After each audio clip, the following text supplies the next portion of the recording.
The scent of roasting turkey and aged hickory smoke used to be my favorite smell in the world. It meant Thanksgiving. It meant home. But that smell, that particular day, it will always be the smell of my entire life catching fire. I flew back to our family's enormous, rambling wooden house nestled in the Blue Ridge Mountains of Asheville, North Carolina.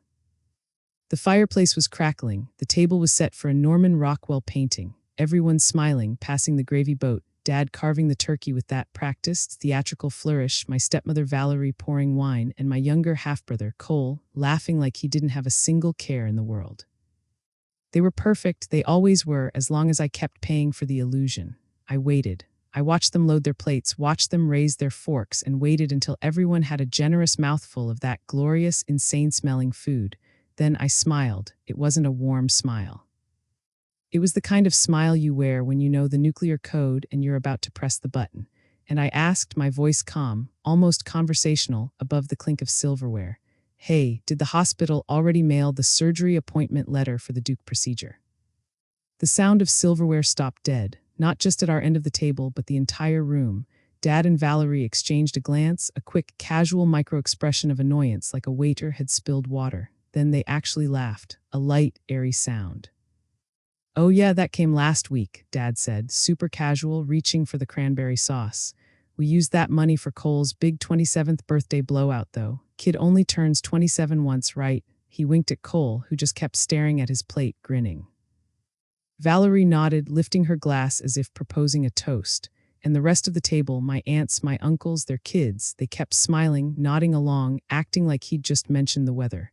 That's when the blood rushed out of my head. I put my fork down slowly, deliberately, the sound echoing like a single gunshot in the sudden silence.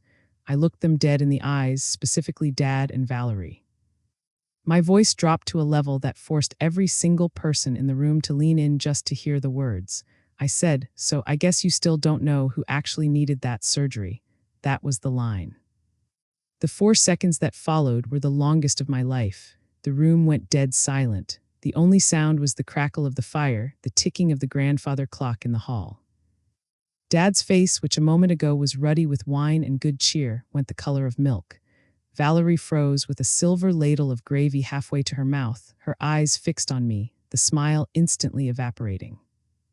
Cole flinched but kept his head down, still refusing to look up.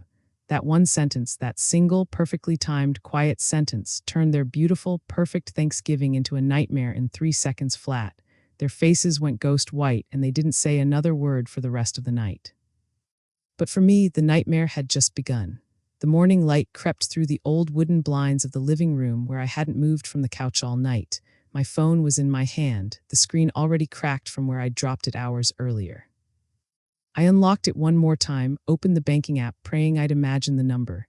$178,000. Gone. I'm Scarlett Vance, I'm 34, and for the last decade I hadn't lived my life. I had funded theirs. Every single bonus, every tax refund, every skipped vacation, every ounce of overtime I could physically squeeze out of myself at my corporate consulting job, it all went straight into keeping the Vance family afloat. I lived on instant ramen and canned soup. They lived like minor royalty in Asheville. Cole's tuition at UNC Asheville, paid by me. The down payment on that absurdly oversized BMW when he turned 21. My savings. The security deposit on the ridiculous downtown penthouse, all glass and steel and perfect for networking. I wrote the check. The endless supplemental cards on my corporate Amex that he handed out to his rotating cast of influencer friends like candy. I never said no, not once. I was the silent engine, the anonymous bank vault that kept their gilded cage sparkling. But 11 months ago, the stakes had changed from irritating financial dependency to life and death. Cole had crashed at my tiny apartment after a night out. He passed out on my couch, snoring like a freight train, smelling faintly of expensive cologne and cheap whiskey. As I walked by, I noticed his joints. His knuckles looked swollen, and his knees seemed puffy and inflamed. He'd been complaining about joint pain for months, always dismissing it as old football injuries from high school. But something in my gut, that cold, calculating part of me that always fixed things, told me it was worse. While he slept, I carefully drew 2 vials of blood using a discreet at-home testing kit I'd ordered under a pseudonym. I drove them myself 2 states over to a private specialty lab the next morning. 2 days later, Dr. Nolan Beckett called me. Nolan was my ex, the only man I'd ever truly trusted, and still the only rheumatologist in the Southeast I respected. His voice, usually cool and measured, was grave. "Scarlett, listen to me. It's aggressive rheumatoid arthritis. It's moving fast. He's in the early window, but that window is closing. If he starts biologic infusions, the serious stuff, within the next 6 to 8 months, there's a 90% chance we stop the permanent damage. We can save his joints. After that window closes, it's lifelong deformity, excruciating pain, and a reliance on heavy, debilitating opioids." I didn't tell a soul. Cole would have spiraled into an immediate, dramatic victimhood that would have stalled treatment. Dad would have dismissed it as melodrama, just some soreness. Valerie would have turned it into an opportunity for spotlighted public drama. They were the problem, not the solution. So I did what I always did. I fixed it silently and thoroughly. I set up a revocable living trust in my name only, trustee me, beneficiary Cole Vance, strictly for medical expenses. I poured everything into it, every bonus, every tax refund, every skipped vacation, every penny I could spare.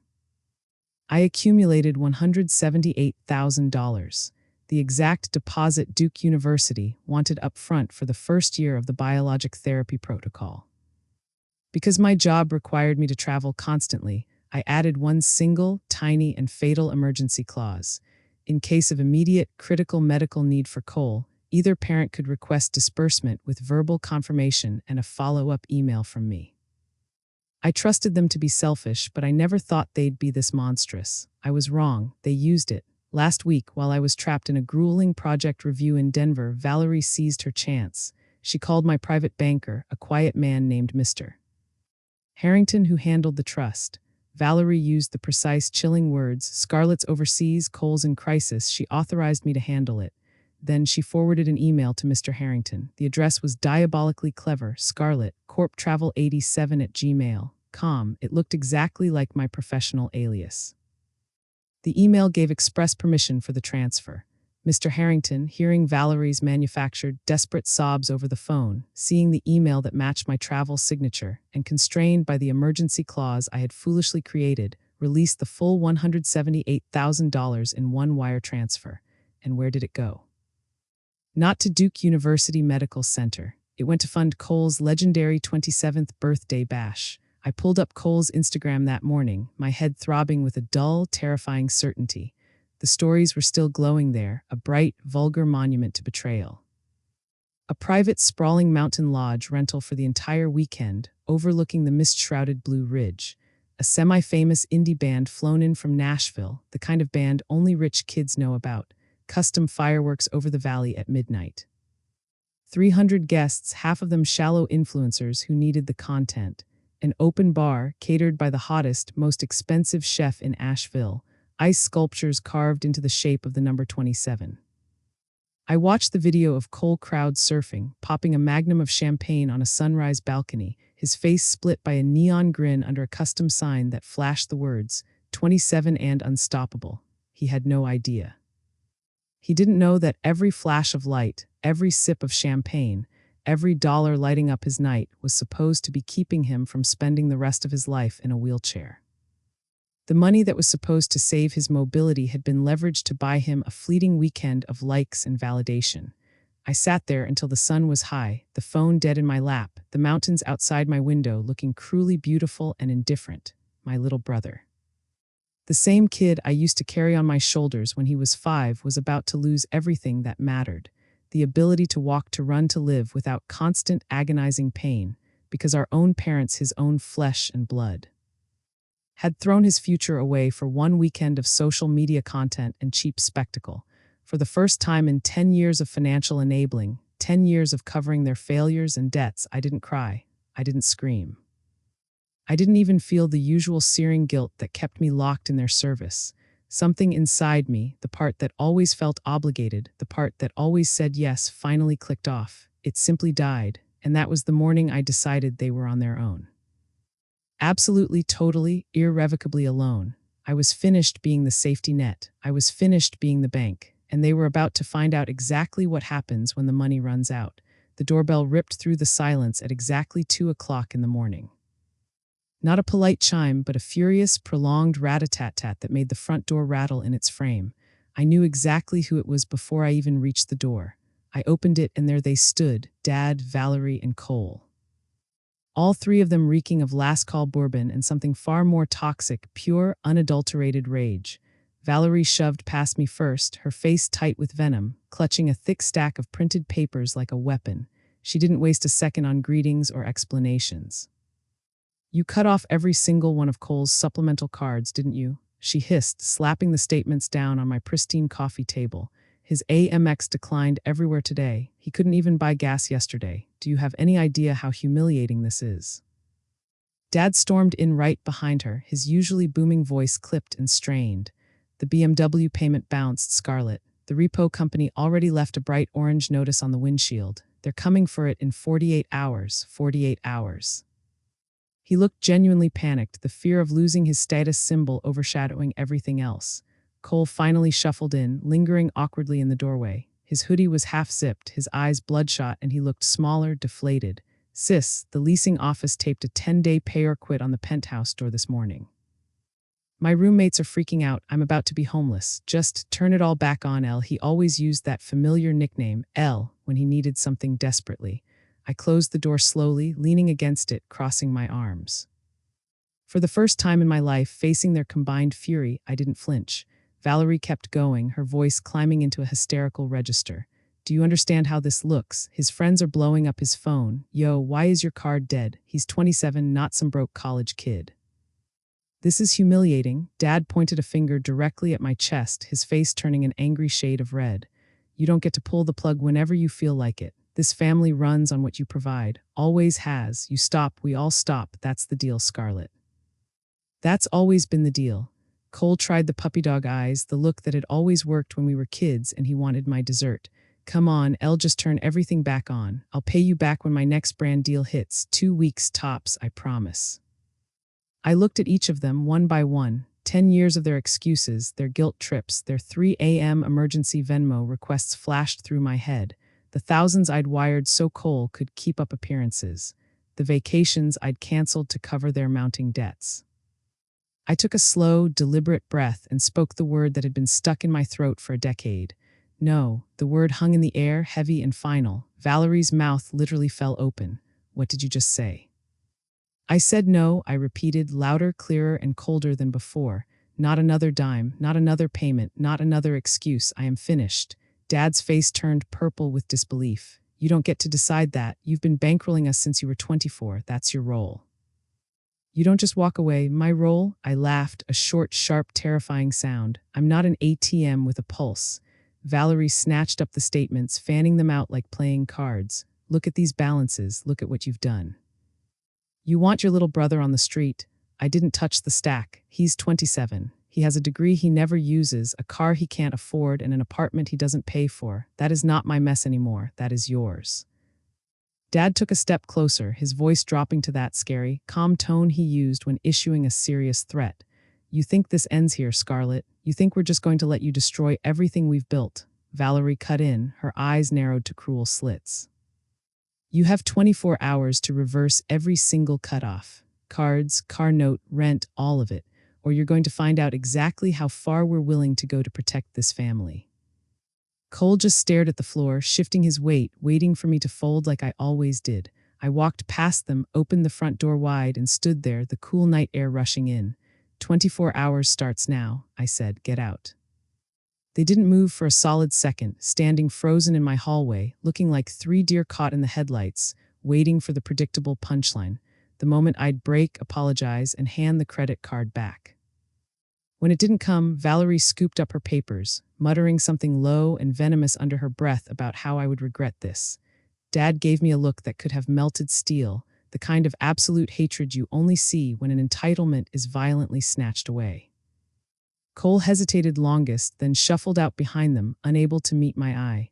The moment the front door shut, I locked it, slid the deadbolt, and threw the heavy chain across. For the first time in a decade, the house was utterly, completely quiet.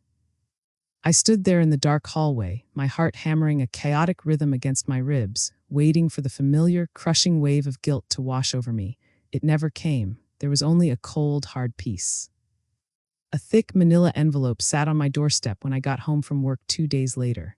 No stamp, no return address, just my name, Scarlett Marie Vance, typed in bold, centered text. I carried it inside, slid a letter opener beneath the flap, and felt the floor tilt under me the moment I pulled out the contents. The first page was titled, Petition for Appointment of Guardian of the Estate and Person for Scarlett Marie Vance. The petitioners, Gregory and Valerie Vance.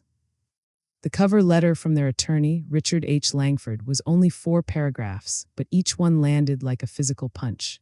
Paragraph 1, I had abruptly and without justification ceased all financial support to my family. Paragraph 2, I had exhibited signs of severe mental instability, including isolating behavior and irrational hostility. Paragraph 3, I posed an imminent risk of dissipating my substantial estate and was a danger to my own well-being. And paragraph 4, the slickest threat of all. If I signed the enclosed voluntary guardianship agreement immediately, they would limit the proceeding to financial oversight only. If not, they would seek full guardianship of my person and estate, including the right to place me under psychiatric evaluation and control all my medical decisions.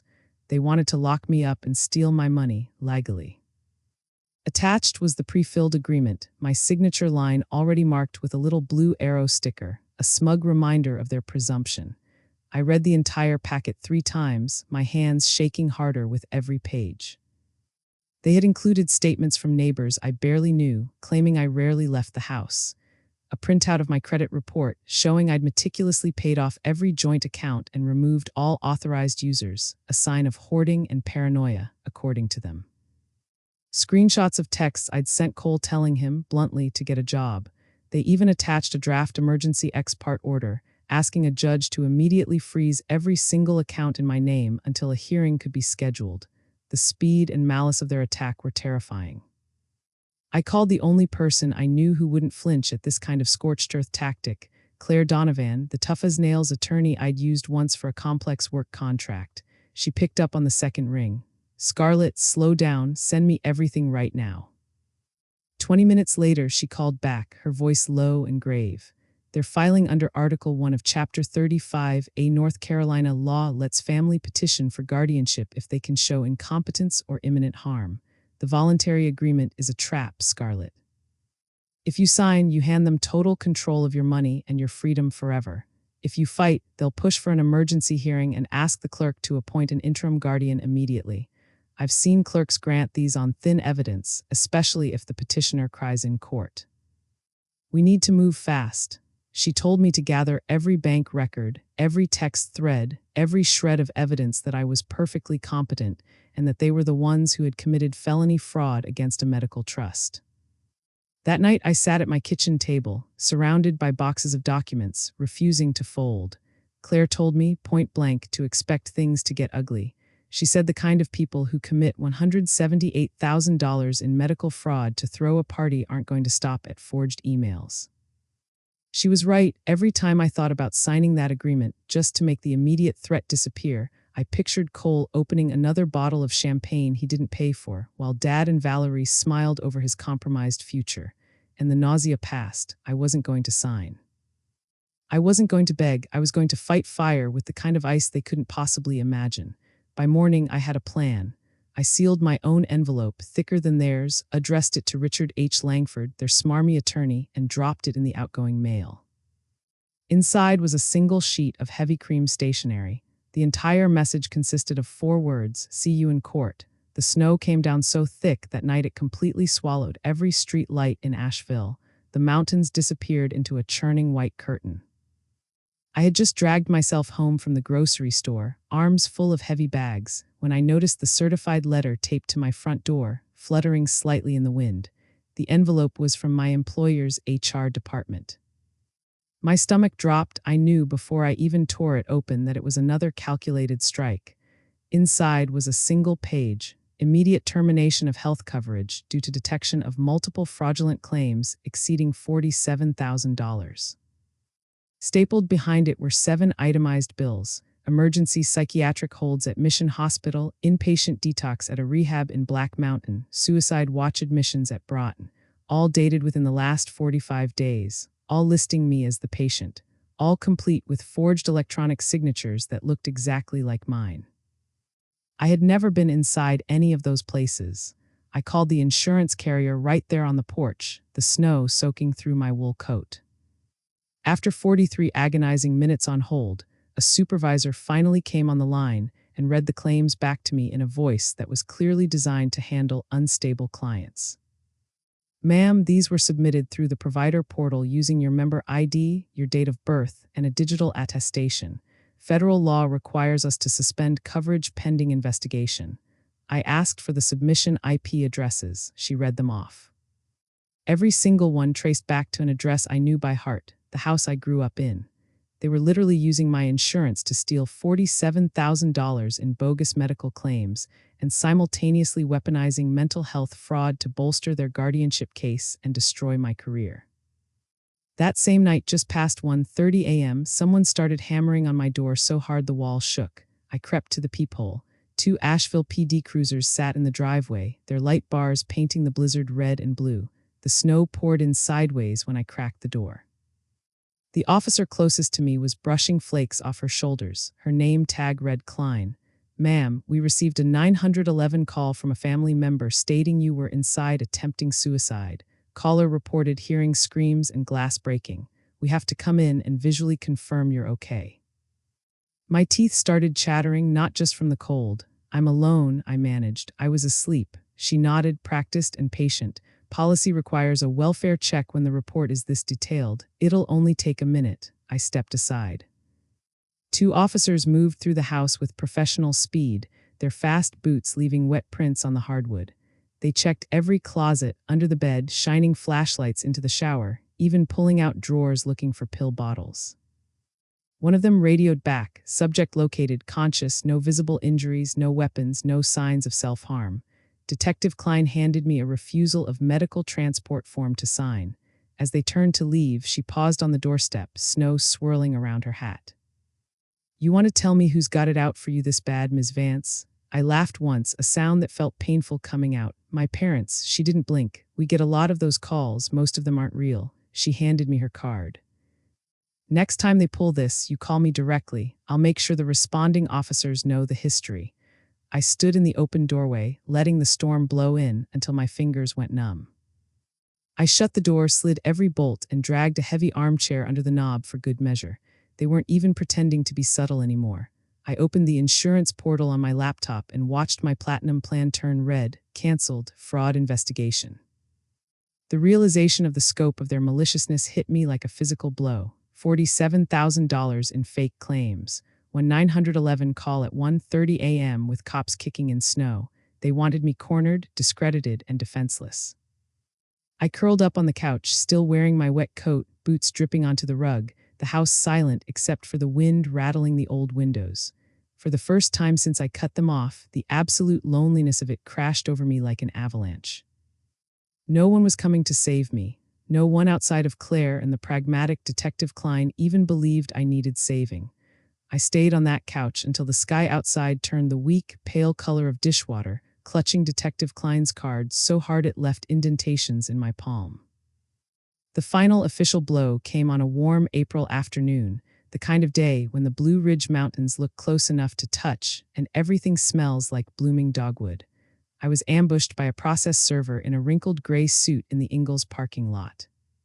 He stepped right in front of my cart, which was full of cheap essentials, and handed me a thick white envelope with the red Buncombe County seal already broken open by the wind.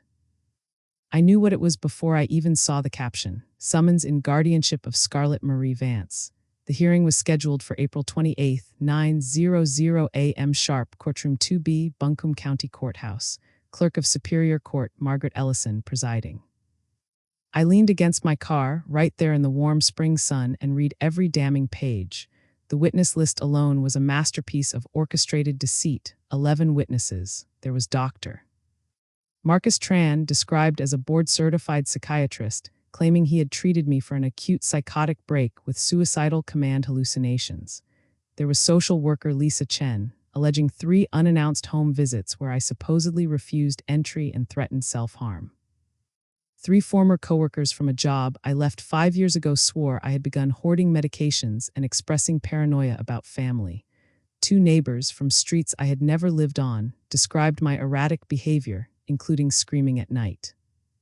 Finally, a barista from Malaprop's bookstore provided an affidavit saying I had collapsed in the cafe, sobbing about ending it all. Every single affidavit was notarized on the exact same date. Every single one painted me as a ticking time bomb who had irresponsibly severed all financial support from dependent family members, thereby endangering both myself and others. The prayer for relief asked Clerk Ellison to declare me legally incompetent, appoint Gregory and Valerie Vance as joint guardians of my person and estate, and grant immediate emergency powers to freeze every account, revoke my driver's license, and place me in protective custody pending full adjudication. They weren't just trying to get my money, they were trying to steal my entire identity and my freedom. I drove straight to Claire Donovan's office, the windows down, the summons flapping on the passenger seat like a trapped, frantic bird. Claire spread the papers across her conference table and started marking them with different colored highlighters. Yellow for lies, she murmured, pink for perjury, orange for potential crimes. She was radiating a furious, focused calm. 11 sworn statements filed within 4 days of each other, Scarlett. That's not coincidence. That's a paid orchestra. Look at the notary, same woman on every single one. And 3 of these witnesses used the exact same phrasing. Subject stated she would rather die than continue supporting family. Word for word. She looked up, her expression resolute. Guardianship hearings are bench trials. No jury, Margaret Ellison decides everything that morning. If she believes even 30% of this garbage, she can sign an order on the spot and you lose your freedom before lunch. We don't just kill this case, Claire said, sliding a thick countermotion across the table. We bury it. Claire had already launched the counterattack, moving with the cold, surgical precision that made her worth every penny. She had subpoenaed the notary's records, proving the coordinated signing of the 11 affidavits. She had subpoenaed my employer's HR files, proving I had been at work on every single date I supposedly collapsed in a cafe or was admitted for suicide watch. She had even managed to get statements from 2 of the 11 star witnesses, who had already cracked under the initial pressure from Detective Klein's office and admitted they were paid $500 each to sign whatever was put in front of them without ever having met me.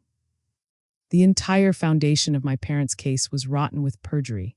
Most importantly, Claire had secured the one witness who could destroy the family's narrative forever, Dr. Nolan Beckett. He's locked in, Claire confirmed, her eyes sharp with anticipation. He will testify live, full medical disclosure of Cole's aggressive diagnosis.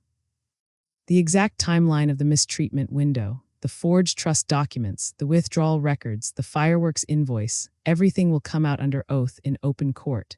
For the first time, your parents will hear the truth about what they did from someone who isn't you. The thought of Nolan standing up there, dismantling their lies piece by piece, gave me a strength I hadn't felt in a year. I spent the next 3 weeks living inside document boxes. I printed every bank statement, every text exchange, every damning email that proved their dependency and my competence. I practiced answering questions until my voice stopped shaking. I even walked the courthouse hallways at night when no one was there, just to memorize the route from the metal detector to courtroom 2B, determined not to show a flicker of nervousness.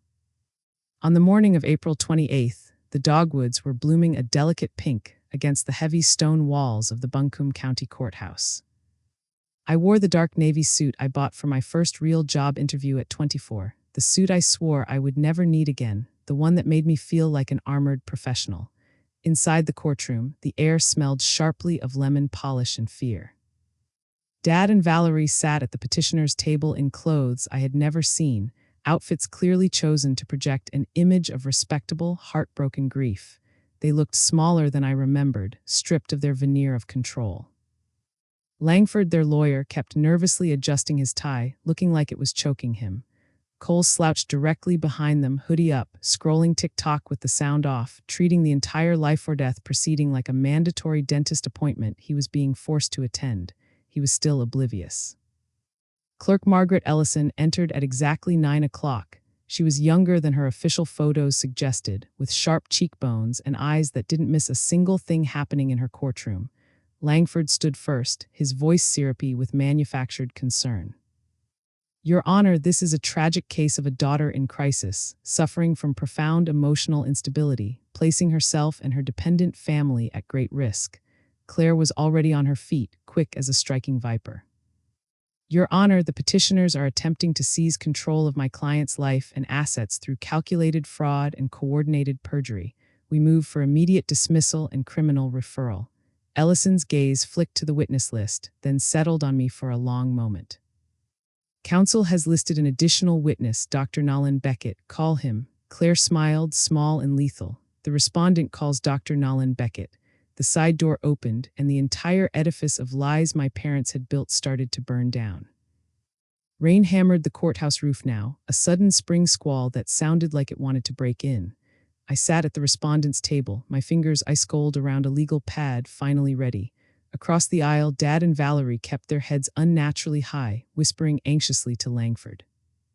Cole, still slouched in the front row of the gallery, pulled his earbuds out as Nolan Beckett stepped in. Nolan was wearing a dark, professional suit, carrying a thick red file folder. He hadn't looked at me directly since the day we broke up years ago, but today his eyes locked with mine for half a second. The look was steady, apologetic, and utterly ready for battle. He took the oath, his voice clear and resonant. Claire started soft, building the case carefully. Dr. Beckett, please state your relationship to Cole Vance. Nolan opened the red folder. I am his diagnosing rheumatologist. 11 months ago, I confirmed an aggressive, rapidly progressing case of rheumatoid arthritis. Without immediate, specifically scheduled biologic treatment within that first year, permanent joint destruction is almost guaranteed. A collective gasp rippled through the few onlookers behind me. Valerie half stood, her face contorting. Objection, Your Honor, that's private medical information. Clerk Ellison banged the gavel once hard. Overruled. Continue, Doctor. Nolan didn't pause. Mr. and Mrs. Vance were never informed of the diagnosis because Ms. Vance, Scarlett, intended to fund the entire protocol herself. She created a revocable trust containing exactly $178,000, exclusively set aside for Cole's care. He then projected the bank records onto the large screen hanging on the wall, the forged email, the massive withdrawal, the transfer of funds, and then the series of invoices, the lodge rental fee, the semi-famous band's booking invoice, the catering bill. And right at the top, glaring in huge block letters, custom Blue Ridge fireworks display, $12,500. Dad's face went completely ashen, like all the blood had drained out. Valerie clutched the table edge, her knuckles white. Nolan kept going, his tone clinical, devastatingly detached. The treatment window closed 4 months ago. Cole now faces lifelong, debilitating deformity and inevitably opioid dependence to manage the pain.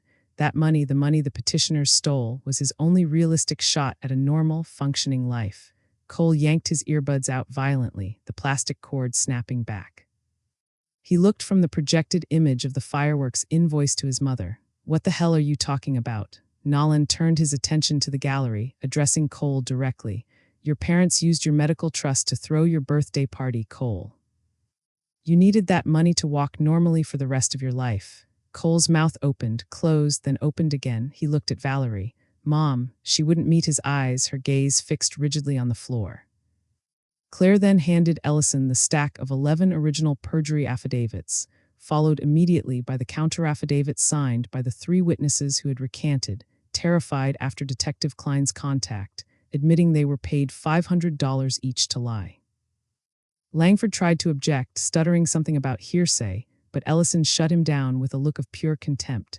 She scanned the documents for 8 long, silent minutes while the thunder rolled directly overhead, shaking the windows. Finally, she looked up, her voice like steel cracking through the tension. After review of all the evidence, I find no credible basis for a finding of incompetence regarding the respondent, Ms. Scarlett Vance. The petition is frivolous, filed in bad faith, and supported by what appears to be coordinated perjury and felony financial exploitation. She turned her gaze directly to Dad and Valerie, who looked like statues made of melting wax. Gregory and Valerie Vance, your petition is denied with prejudice. All filing fees and the respondent's attorney fees will be assessed against you personally. Another sharp bang of the gavel. Furthermore, pursuant to North Carolina general statutes, this entire record is referred to the Buncombe County District Attorney for immediate criminal investigation into financial exploitation, forgery, and perjury. The small gallery erupted. Marshals moved swiftly toward the petitioner's table. Dad tried to stand, but his legs wouldn't hold him. Valerie was openly sobbing. Cole just sat frozen, staring at the projected image of the fireworks invoice that cost him his future. Nolan stepped down from the witness stand, gave me the smallest, most meaningful nod of professional respect, and walked out without a word, leaving the destruction he had wrought echoing in the room. I stayed seated at my table until the courtroom emptied, the rain still pounding the windows, letting the words sink into my core. They lost, and for the first time in a year of fighting, I could finally breathe without that crushing weight of fear. Cole's first serious, debilitating flare-up hit in June. By August, the inflammation was so severe he couldn't grip a coffee cup without agony. By October, he was forced onto a walker to move more than a few feet. The pain medication escalated quickly, moving from prescription hydrocodone to heavy fentanyl patches in under 4 months. At 28, he qualified for SSDI, Social Security Disability Insurance, which amounted to $842 a month after Medicare premiums were deducted. That was his entire income now. Disability checks and whatever side hustle cash he could scrape together before the next joint locked up in agony. The life of appearances was over. Dad and Valerie lasted exactly 91 days after the hearing. The court-ordered sanctions and my attorney fees topped $130,000. Their house, the beautiful, rambling wooden home I grew up in, went into foreclosure the week before Christmas. The bank padlocked the heavy front doors while they loaded what little they had left, the things that weren't already sold off to pay Langford, into a rented U-Haul. I never answered a single voicemail they left. I put the Asheville house on the market in January. It sold in 6 days for cash to some rich couple out of Nashville looking for a mountain getaway. I paid off the last of my own student loans, closed every joint account that still had my name on it, and bought a one-way ticket out of my old life. Charlotte was only a 2-hour drive down I-40, but it felt like another planet. I got a new job, a new apartment in the artsy Noda neighborhood, and a new cell number that no one from my old life had. I even started going exclusively by my middle name at work, Marie, just to hear something that didn't remind me of the Vance family chaos. The closing on the house was scheduled for the first warm day in March.